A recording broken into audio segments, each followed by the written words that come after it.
महीने की पहली तारीख को जब ये वाला मैसेज आता है ना, तो सच्ची में दिल तो गार्डन गार्डन हो जाता है। दोस्तों, अगर आप डीमोटिवेट हो रहे हैं कि हमारा सिलेक्शन होगा या नहीं होगा, चलो मंजिल बदल लेते हैं, यू टर्न ले लेते हैं, तो ये वीडियो आपके लिए बहुत हेल्पफुल होने वाला है। देखिए दोस्तों, पैसे से कभी कोई मोटिवेशन नहीं मिलता, ये मैं जानती हूँ, लेकिन पैसा सब कुछ नहीं होता है, मुझे मालूम है, लेकिन पैसा होता बहुत कुछ है ना? तो पैसा सब कुछ करवा सकता है। तो ये वाली दोस्तों वीडियो ज़रूर देखना, क्योंकि इससे आपको बहुत ज़्यादा मोटिवेशन मिलने वाला है। अगर आप तैयारी छोड़ने की भी सोच रहे हो ना, तो आप नहीं छोड़ोगे, क्योंकि इसमें मैंने आपको बताया है कि थर्ड ग्रेड टीचर बनने के बाद आपकी सैलरी कितनी होती है, आप माला-माल हो जाओगे सही में वास्तव में। आपको लोगों का प्यार मिलेगा, इज़्ज़त मिलेगी, लोगों को गर्व होगा, सब कुछ होगा। आपका तो मतलब ज़िंदगी सेट है, माला-माल हो आप तो। तो ये वीडियो पूरी देखो, बहुत अच्छा लगता है दोस्तों जब आपने इतना संघर्ष किया हो, रीट मेंस की नौकरी पाने के लिए, यानी टीचर के लिए इतना सारा संघर्ष किया हो, और हर महीने की पहली तारीख को जब आपके बैंक अकाउंट का मैसेज आता है इस प्रकार का, तो बहुत खुशी होती है सच में। तो ये सब मेरे संघर्षों का इनाम है, जो मैं चाहती हूँ आपको भी मिले। तो चलिए डिस्कस करते हैं कि भाई मेरी सैलरी कितनी है, अभी मैं प्रोबेशन दोस्तों मैं लेवल 1 से हूँ, और मेरा पिछली भर्ती 2022-23 में सिलेक्शन हुआ है लेवल 1 की पोस्ट पे। तो अभी मैं प्रोबेशन पीरियड में चल रही हूँ। मेरी जॉइनिंग अक्टूबर में हुई थी, अक्टूबर 2023 में, और अभी अक्टूबर 2025 में मेरे 2 साल कंप्लीट हो जाएँगे, यानी मेरा प्रोबेशन पूरा हो जाएगा। मुझे तो विश्वास ही नहीं होता दोस्तों, मुझे ऐसा लगता है मेरी कल ही जॉइनिंग हुई हो, लेकिन 2 साल हँसते-हँसते निकलने वाले हैं, मुझे बहुत अच्छा लगता है ऐसा। तो आई होप मैं ऐसे सोचती हूँ कि आपका भी ये सपना ज़रूर पूरा होगा। मेरे भाई-बहन ही हैं आप, तो आपका भी सपना ज़रूर पूरा होगा। तो देखिए, प्रोबेशन पीरियड जो है वो 2 साल तक चलता है, रीट थर्ड ग्रेड में। इसमें क्या होता है कि आपकी सैलरी फिक्स्ड आती है, यानी कि इसमें कोई डीए वगैरह ऐड नहीं होता, यानी कि दैनिक भत्ता इसमें ऐड नहीं होता है। इसमें सिर्फ़ और सिर्फ़ आपको फिक्स्ड पे मिलता है, यानी ₹23,700, ठीक है?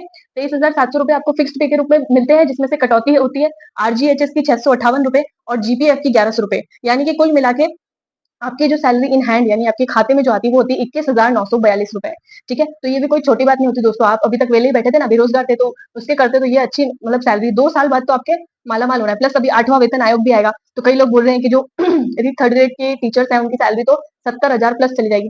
तो अपनी शक्ल है क्या 70,000 जैसी, लेकिन फिर भी सैलरी इतनी मिलेगी ना, तो बस ये एन्जॉयमेंट वाली बात है, एन्जॉय कीजिए। अभी जितने दर्द देखने हैं ना दोस्तों, उतने ले लीजिए। ये दर्द की जो संघर्ष की कहानी है ना, ये मुझे अब याद आती है। जब मैं उस समय तैयारी करती थी ना, तो मुझे बहुत ऐसा अफ़सोस सा भी होता था और डर लगता था, है ना? लेकिन अब मैं उस बारे में सोचती हूँ ना, तो मुझे बहुत मज़ा आता है कि यार क्या दिन थे वो भी, सही में तैयारी के दिन। और अब जब सैलरी आती है ना, तो मतलब एक बहुत ही दिल गार्डन गार्डन हो जाता है। तो मैं चाहती हूँ आपका भी दिल गार्डन गार्डन हो। तो देखिए, मैंने आपको बता दिया थर्ड ग्रेड का जो ग्रेड पे होता है, बेसिक पे, वो 3600 होता है ना?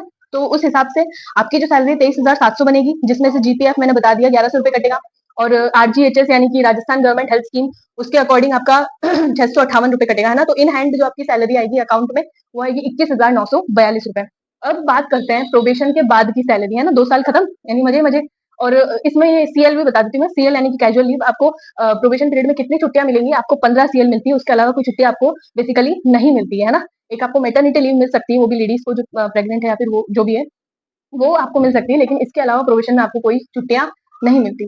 फिर देखिए दोस्तों, प्रोबेशन के बाद जो सैलरी है, वो होती है आपकी बेसिक सैलरी 33,800, जिसमें डीए ऐड होता है। अभी वर्तमान में डीए 55% है, तो उस अकॉर्डिंग प्लस एचआरए यानी हाउस रेंट अलाउंस जो है आपका, वो 10% के हिसाब से बनता है ₹3380, है ना? और डीए होता है आपका 55% के हिसाब से 18,590, यानी कि 33,800 वो, 18,590 ये, और 3380 मिला के आपकी जो ग्रॉस पेमेंट बनती है, यानी टोटल पेमेंट बनती है, वो बनती है ₹55,770।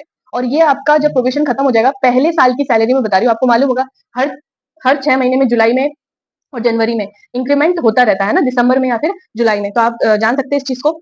फिर इसमें से कटौती जो होती है, जीपीएफ की कटौती होती है ₹2100, आरजीएचएस की कटौती होती है ₹658, और स्टेट इंश्योरेंस यानी एसआई की कटौती होती है ₹2200। अब आप इसको बढ़वा भी सकते हैं, और एसआई की कटौती आपकी प्रोबेशन जब खत्म हो जाएगा, उसमें मार्च से आपकी एसआई की कटौती होना शुरू हो जाएगी, ठीक है? आप इसको बढ़वा भी सकते हैं, जीपीएफ और एसआई को बढ़वा भी सकते हैं, 3000 5000 ऐसे करवा सकते हैं।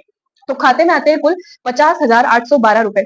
कोई कम नहीं होते दोस्तों, है ना? बहुत ज्यादा होते हैं। 50,000 2 महीने के प्लस करे तो 1 लाख रुपए होते हैं, यानी 2 महीने की सैलरी आपकी 1 लाख है, और चाहिए क्या? फिर एक अज्यूम हम करते हैं कि भाई 8वां वेतन लग जाएगा, और दोस्तों आपका जब तक सिलेक्शन होगा, तब तो आपके और मजे ही मजे, आपका तो 8वां वेतन लागू हो जाएगा, यानी आपको बेसिक पे 23,700 नहीं, उससे बढ़ के मिलेगा, है ना? तो देखिए, 8वां वेतन जब लग जाता है, तो उसमें जो फिटमेंट फैक्टर है, जो 2026 में लगने वाला है, जनवरी 2026 में, अब कह तो ऐसा ही रही है, लेकिन देखते हैं। चलो, जो आपका बेसिक पे है वो हो जाएगा 33,800, फिर डीए कैंसिल हो जाएगा, क्योंकि आपको मालूम है कि डीए जो है 0% हो जाएगा ना, सॉरी कैंसिल नहीं होगा, डीए क्या हो जाएगा, 0% हो जाएगा, क्योंकि जब वो आपका फिटमेंट फैक्टर आता है, जब आपका वेतन लागू होता है कोई सा भी, तो उसमें आपका डीए 0% हो जाता है। और फिटमेंट फैक्टर अभी जो चल रहा है, ऐसा घोषणा हुई तो नहीं है, लेकिन एक चल रहा है कि 1.90 फिटमेंट फैक्टर के अकॉर्डिंग आपकी जो ग्रॉस पेमेंट बनेगी, वो बनेगी 64,220। इतने रुपए बनेगी, डीए हो जाएगा 0%, और एचआरए जो है वो 10% रहने वाला है, हाउस रेंट अलाउंस तो वही रहेगा, 10% हो जाएगा, तो टोटल 70,642 रुपए, यानी कि कुल मिला के 70,000 प्लस आपकी सैलरी बनने वाली है 8वां वेतन लागू होने के बाद। तो दोस्तों अभी अगर आपको अभी डर लगता है ना कि यार मेरा सिलेक्शन होगा या नहीं होगा, थोड़ा सा डीमोटिवेट होता है, तो ये 70,642 रुपए का आंकड़ा दिमाग में चलाना जो मैंने आपको बताया। ये वीडियो बनाने का मेरा मोटिव यही था कि आप थोड़ा सा मोटिवेट हो जाइए। अगर आप किसी कारण से पीछे हट भी रहे हो, पोस्ट देख के हट रहे हो, तो आप ये 70,000 वाला आंकड़ा सोच लेना कि जब हमारी नौकरी लगेगी तो 2 साल बाद हम माला माल हो जाएंगे, है ना। ये चीज आप दिमाग में रखना, तो आपको ऑटोमेटिकली सारी की सारी प्रेरणा, सारा भूत घुस जाएगा आपके अंदर पढ़ने वाला, है ना। तो जितना हो सके उतना ज्यादा आपको मोटिवेट होना है। ये वीडियो मैंने इसीलिए बनाई है। तो दोस्तों आई होप आपको ये वीडियो बहुत ज्यादा पसंद आ गई होगी, और मेरे चैनल पे जाइए, उसको सब्सक्राइब कीजिए। पहली बार आए हैं तो आपको बहुत ज्यादा मोटिवेट करती रहती हूँ मैं आगे से आगे, कभी गलत गाइड नहीं करती हूँ। Thanks for watching.